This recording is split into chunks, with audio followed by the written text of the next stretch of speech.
আসসালামু আলাইকুম। আজ একটি টুলকিট শেয়ার করব আপনাদের সাথে। টুলকিটটি দিয়ে খুব সহজেই আপনারা আইকনগুলোকে অ্যালাইন করতে পারবেন।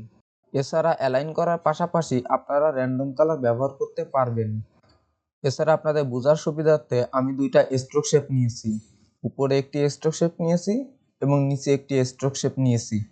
ধরুন এটা একটা আইকন। তো এই আইকনটিকে আমি এখানে রাখলাম। এছাড়া আপনাদের তো একটা আইকন থাকবে না, আরও আইকন থাকবে। তো সেক্ষেত্রে আপনারা আর আইকন নিয়ে নেবেন। আমি এখানে কপি করে নিচ্ছি। এখানে আমি 4টা আইকন নিয়েছি। আপনাদের আর্টবোর্ডের উপরে আরও বেশি আইকন থাকতে পারে, সেগুলো সবগুলো নিয়ে নেবেন। এবার সঠিকভাবে অ্যালাইন করার জন্য আমার দেওয়া টুলকিটটি ডাউনলোড করে নেবেন। ফাইলটি জিপ অবস্থায় আছে। ফাইলটি আনজিপ করে কপি করে নেবেন। ফাইলটি কপি করা হলে লোকাল ডিস্কের অ্যাডোবি ফোল্ডারের ভিতরে স্ক্রিপ্টে যেতে হবে। সেখানে ফাইলটি পেস্ট করে দিতে হবে। তো আমি প্রসেসগুলো দেখুন কিভাবে রাখি।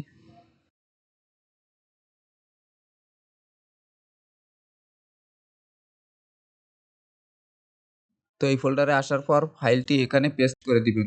যেহেতু এটা লোকাল ডিস্ক, তো আপনার কাছে অ্যাডমিন পারমিশন চাইবে, আপনি কন্টিনিউ দিয়ে দিবেন। এরপর ইলাস্ট্রেটর ওপেন থাকলে সেটি ক্লোজ করে দিয়ে পুনরায় আবার ওপেন করবেন। ইলাস্ট্রেটর ওপেন হওয়ার পর আপনার সব আইকনগুলো একসাথে সিলেক্ট করবেন। সব আইকন সিলেক্ট হওয়ার পর এখান থেকে ফাইলে যাবেন। ফাইল থেকে স্ক্রিপ্টে যাবেন। স্ক্রিপ্টে আমার দেওয়া স্ক্রিপ্টটি পেয়ে যাবেন। সেটি ওপেন করবেন।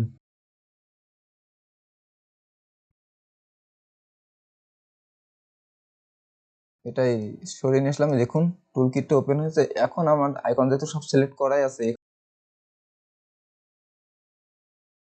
সবগুলো একসাথে আমি সাইজ দেওয়ার জন্য এখানে 700 বাই 700 দিতে পারি। আর আপনাদের মন মতো সাইজ দিয়ে দিবেন।